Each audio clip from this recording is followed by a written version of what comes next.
Many therapists that I meet have done work that reaches beyond personality structure or individual history. They know from their personal experience just how powerful this kind of work can be. But when it comes to using it with clients, they hesitate.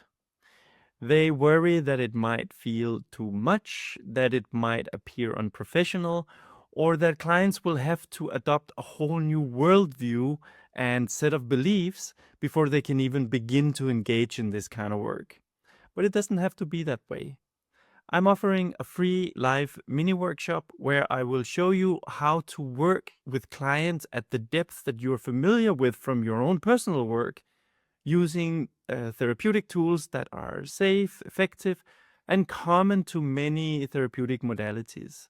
So if that speaks to you, then click the link and join me.